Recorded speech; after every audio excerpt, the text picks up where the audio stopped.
Alright, what's going on, HawkSquad? This is HawkBanger 2. Welcome back to my HawkBanger recap marathon. So, we're going to check out BrandonDTM's World War Z recap, and his recap is called The Time Brad Pitt Saved the World from Zombies. So, I've seen World War Z only one time. About one time. I saw it at theaters. Hell of an experience too. Crazy experience watching World War Z. I mean, man, I had a blast watching it. I had such a blast watching it, you know.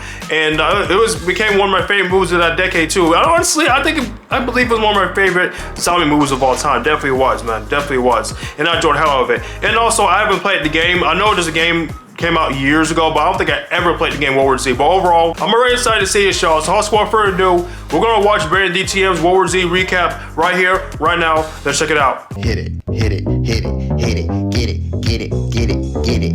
I bet. So the movie opens up and we got my son Brad Pitt and his family stuck in traffic. And then this cop comes out of nowhere breaking my dog's mirror. Like, bro, are you serious? So Brad gets out the car to see what's going on and everybody is acting mad unusual. There's something in the air that tells him that something ain't right. A bomb goes off and a cop pulls up yelling at bro to get back in his car. And not even 2 seconds later, he gets hit by a goddamn garbage truck. This garbage truck is low-key leading the way. Brad is maneuvering through traffic until he gets T-boned out of nowhere. And how the fuck is this man not dead? His neck literally snapped out of the window. An insanely dangerous accident just takes place and nobody in the car has a single scratch on them. Yeah, I'm gonna let it rock because I like this movie. The family's on foot now and all hell is breaking loose. And mind you, this is Philadelphia. And oh God, if you scrolled on Instagram or Twitter after the Super Bowl, Philly looked just like this. We see this one guy get bit by this crackhead zombie on Adderall and it takes 12 seconds for them to transform completely into zombies. This is genuinely horrifying, bro. I have never in my life seen zombies this fucking athletic and mobile. Usually they slow walking and pussy, but these shits, nah, bro, these shits are different. This is like fusing a god tier crackhead and Usain Bolt together and then giving it steroids. This is an Avengers level threat. Brad comes up on an empty RV because who did? Come on, y'all, say it with me. God did, and is able to flee the scene. We get a view of the city and yeah, this shit is cooked, bro. You might as well get the bomb ready, gang. Ain't no saving Philly. It's not like it's an important city like Miami or LA or New York or Chicago. Like, I promise you, if you wipe Philly off the map, niggas would not give a single fuck because what are we really losing? A Rocky statue and some weak ass sandwiches? Yeah, bro, I'm chilling, I promise you. So Brad's daughter is having like an asthma attack or some shit and she does not have her inhaler on her. So we gotta make our way to a pharmacy ASAP. All of a sudden, Brad gets a phone call from bro saying that he's on his way to get him. But if he does get him, he's gonna need him to lace up them boots again and get back in the field. We in Jersey now at a supermarket and I promise you, this is exactly what niggas thought shit was gonna look like during COVID, bro. This is like a quick little side note right here, but like, have y'all seen the movie Contagion? Yes. Bro, that shit had me spooked because shit was dead ass playing out like that. I'm gonna make a... I saw this years ago during the COVID pandemic and on HBO. It's still a great movie. I think Steven Soderbergh directed it too. Video on that one day in the future. Just wait on it, bro. That movie was fire. Yeah, if you haven't seen it, bro, go see it. Anyways, Dad gets to the pharmacy and Trevor or Noah, whatever the fuck his name is, right here, ups pole on him. And we peep, bro already caught a body. He a demon for real. Do not play with my dog Eric. He will Swiss cheese your ass. He ends up giving them the asthma medicine that they need and mission accomplished. But we then see Wifing getting how do I say this?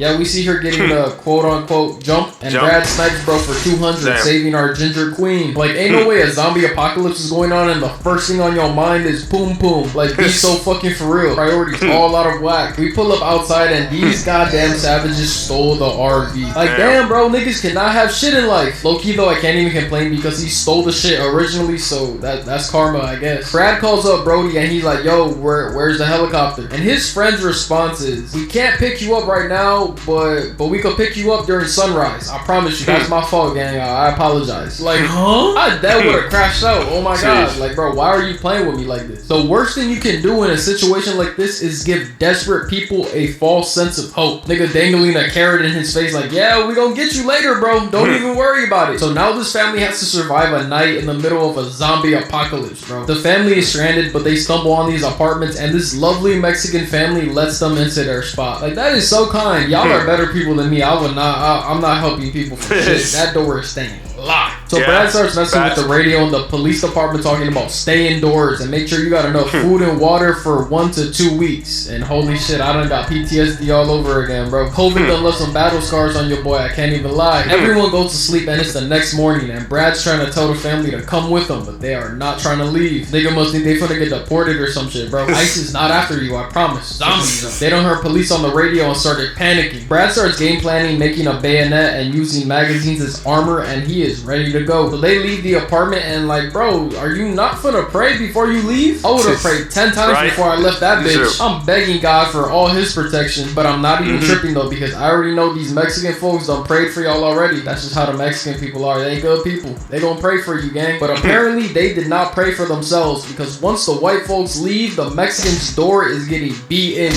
crazy. Like they didn't even make any noise or anything, bro. They was just chilling. They doing minorities bogus as hell, but hey, shit, what's new, bro? Brad and his family are making their way up the stairs, and we get jump scared by this zombie, and I dead ass jumped out of my seat, bro. Yeah, this bro, shit is so fucking dumb, bro. I knew this ugly bastard was gonna pop up, and I still got fucking scared, bro. So Brad kills him with the bayonet, but he shoots him with his loud ass hunting rifle and his GGs, bro. Now it's like 500 zombies racing this family to the top of the stairs, and we peep the helicopters outside looking for them. Again, yo ass needs to start hauling ass now, bro. Brad ends up killing another zombie, but he might have caught that Magic Johnson disease in his mouth. Like, damn, bro, getting that shit directly from the source is crazy. Straight blood to mouth is insane, bro. And out of nowhere, Chico kills the zombie with a gun. Like, damn, little nigga, how the fuck do you know how to tote that shit? Actually, he's Mexican, bro. I'm not even surprised, man. I am very familiar with Mexican culture, because when I lived in Chicago, my neighbors were Mexican, bro, and they was doing some shit. I ain't gonna cap. They was doing some shit, so I'm not even surprised by this. Wifey throws a flare, and the Uber that they ordered is on the way, but Brad goes to the edge of the roof to see if he's gonna turn into a zombie. A plot armor kicks in, and he's good. Easy E, mad as fuck watching this shit, bro. This loud ass helicopter is attracting all the zombies, and Brad is holding them off with the door, and instantly hits the dash, and damn, bro, the Mexican family done turned into zombies. This the dad right here. Ah, that's crazy, bro. Oh my god, man. Imagine what that little boy saw. We get into the helicopter by the grace of God and make it out alive. They land on this Navy ship and everything seems good. They escape the horde of crackhead zombies. Everyone's together and they are in the middle of the ocean, so they can't be attacked by zombies. Brad gets introduced to this guy right here, and he's like, I appreciate you coming on and helping us. And Brad is like, no, I'm not. I'm not helping you. And he's basically giving her an ultimatum. You either help and stay on the boat, or don't and get the fuck off and solo squad these zombies by yourself. Talking about there's no room for non-essential personnel on the boat, which is brutal as fuck. It makes complete sense. So Brad agrees and is being sent on a mission with this guy right here, who's supposed to be like the smartest person in the world right now and their best chance at finding a cure. We land in West Bumblefuck because they need some fuel, and it's dark as hell outside and raining. Just the perfect circumstances we wanted for this mission. Some zombies pop out of nowhere and Buddy gets scared and hits the dash. Well, he slips on the imaginary banana peel and shoots himself in the head. Like, bro, what the fuck? The only hope for the planet to get back to normal just disconnected from the lobby. I'd be sick to my stomach, bro. Oh my god. The one part of this mission, bro, was protect him, and he took himself out, bro. Like, oh my god, that's a movie shit right there, bro. Yeah, man, he's our best chance at finding a cure. Boom, instantly dies. His ass maybe got 3 minutes of screen time, bro. That's crazy. How the fuck you even audition for this role? This SWAT team rescues our boy and is escorting him to safety, and now everybody's just digesting what just took place. Fast forward a little bit and we get introduced to this crazy bastard who's pulling his teeth out, which is very smart, low-key. He explains to us, no teeth, no bite, no zombies. And shit, that's true. He then tells us about Israel and how they are surviving because they shut the borders down days before the outbreak. I know that actor too, David Morse. He's been in so many things. No, first to act. So it looks like we gotta head to Jerusalem to get some answers. Brad tries calling his wife, but the service is just dog shit. You must have Spectrum. My Wi-Fi be going out every 2 weeks, bro. This shit is sickening. We then see these niggas riding on these squeaky ass bikes to fuel up the plane, and my anxiety would have been through the roof. Bro then gets a phone call from wifey, and this bitch is going off loud as fuck, bro. Like, god damn. Like, shorty, I'll mess with you tough, bro. You really cool people. You a solid ass wife and you hold shit down. But goddamn, is your timing horse shit. And I swear to God, this bitch better not call this nigga again, because I'ma really get tight. So the phone is ringing and these zombies start wilding, bro. I'm talking about going absolute ape shit. Brad is pushing this bitch to the plane and he gets tackled out of nowhere by a zombie. And this nigga's on Travis Hunter timing, bro. Did y'all see that tackle? Put that zombie at free safety ASAP, bro. I promise you, he gonna be flying all over the field and shit. One of the soldiers saves Brad's life, but he gets bit on his foot. It was GG's, bro. He gonna turn into a zombie. All the military personnel understand the circumstances of the situation, but bro says that he's gonna do the honors himself, and he leaves the lobby also. Brad then hops in as co-pilot and manages to cheat death once again. I did not know this nigga knew how to fly a plane. I guess Brad can do everything in the world. I guess he's just a perfect man. We're in Jerusalem with it, and we find out that this all started in India, or at least they was one of the first ones to report fighting the undead. We don't know for sure. Israel is letting people in the country because it's less zombies to fight, which is true, but these people are so happy that they start worshiping or singing, I'm not too sure, on these loud ass speakers, and an insanely huge ladder of zombies starts forming on this wall. And it's GG's, bro. They're climbing over the top and shit. Like, bro, Jerusalem is done. Jerusalem is cooked, bro. Them zombies thought you was testing their gangsta singing and shit. All hell is breaking loose, and oh my god, what the fuck is this? Yes, I deadass just would have given up. Like, this ain't it at all, bro. I promise you, this is not worth fighting. Brad then peeps that this bald little boy is getting completely ignored by these zombies. Make sure y'all pay attention to that for later. It's absolute chaos, and shorty right here is putting in that work. She got enough points to pack a punch her gun in by Juggernaut. Just as I'm giving her props though, she gets caught lacking by a zombie and he bites her hand. So what does Brad do? This nigga instantly, without any hesitation, slices her hand clean off. Like, god damn, that knife must be made out of vibranium or something. It cut through her skin like butter. But low-key, that was a W play because it stopped her from turning into a zombie. That's quick thinking right there, Brad. I like that. Their helicopter arrives, and as they're about to leave, the zombies climb on that bitch, sending it crashing down. Like, Jesus Christ, these zombies do not play. I haven't seen hating like this since the Skip Bayless and LeBron beef. That shit is hella one-sided. Like, bro, you are dedicating morning Instagram posts to another grown man. What the fuck are you doing? You're like 80 years old. I do get it, though, because, I mean, if my wife looked like this, too, I'd be mad as hell all the time, so I get it. But fuck it, bro. Love is love, bro. As long as you happy, gang, I'm happy. Brad and this female soldier get onto the... It's even more layers because there's an Idris in that snowfall picture, and Brad Pitt are going to be in a movie called F1 coming out summertime. It looks great. It looks freaking good. That racing movie with the director of Top Gun Maverick. And they are in complete shock of what just happened. Jerusalem looking like Verdansk right now, low key. Amber Rose needs to change her bandage, so Brad decided to pour vodka on her freshly amputated arm. She's a stronger person than I am, because I would have started screaming bloody murder, bro. So after Shorty is healed with a med kit, Brad starts putting the pieces together and calls his friend to locate the nearest medical facility. Bro talks to the pilot, and we're on our way to Cardiff, Wales now. Shout out Christian Bale. Hey, if I got any people from Wales watching this video, bro, comment down below. I want to know. Shout out to y'all, bro. We then see this little fucking rat barking up a storm, and the flight attendant opens the door because his dog has been standing in front of it for like 30 seconds. And what do you know? A zombie jumps out and bites the snow bunny. See, this is why you mind your business, y'all. But just mind your business, and I promise you, you will avoid so much bullshit. Just mind your business. Brad Pitt's main character senses start tingling because something's up, and he sees everybody bugging off the zombie perks. So with some quick thinking, he decides to build a wall with all the luggage to protect them.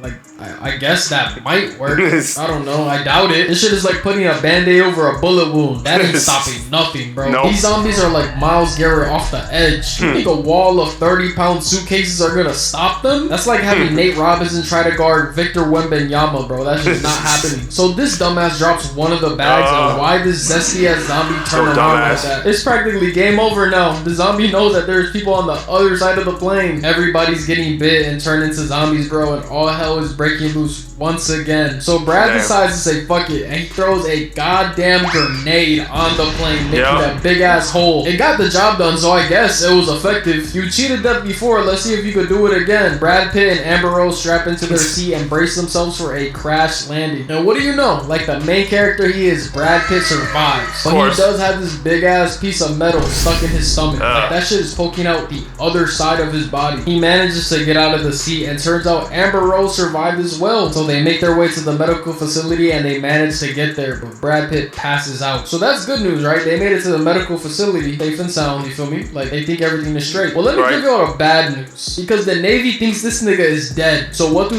They kick his family off the boat. Like, goddamn, it's like that. And they send him to like some like refugee camp in Canada or some shit. I don't know. Brad wakes up from a 3-day coma and these people are wondering who the hell bro is. He tells them to call the number on the phone and they'll tell you everything that you want to know. Bro gets the phone call from Brad and he looks absolutely shocked. Like, ain't no way I kicked this nigga family off the boat and he's still alive. Yo, that is insane. How do you even explain that to somebody? And I'll tell you how. He doesn't even try. He just tells Brad that he's sorry. Like, bro, what the fuck is that gonna do for me? Where is my family? And mind you, y'all, they are friends from like back in the day. And the best thing you have to say to him is, I'm sorry. Fast forward a little bit and Brad comes up with this plan talking about giving people other diseases to hide from the zombies. And I don't know if I'm gonna co-sign giving a bunch of niggas AIDS to fight against zombies, bro. That's kind of crazy. But fuck it, we have no other options, so we might as well start trying shit. So great news, we got a plan. Now we just gotta find out where all the deadly diseases are. It's in B-Wing. And B-Wing is looking like a zombie daycare right now. There's about 80 zombies in that bitch. Everywhere you look on the camera, there's a zombie just waiting, bro. So Brad Pitt, Amber Rose, and the man in charge of this building head to B-Wing. And low-key, they maneuvering their way through the zombies pretty well. And so this nigga opens this creaky ass door. Like, y'all don't got WD-40 or something, bro? Damn. My dog got W thinking skills and uses the axe as a wedge to stop the door from sounding like My Bed on Valentine's Day, y'all. Squeaky as shit, you feel me? You already know the vibes. I'm lying like, fuck, I had no Valentine's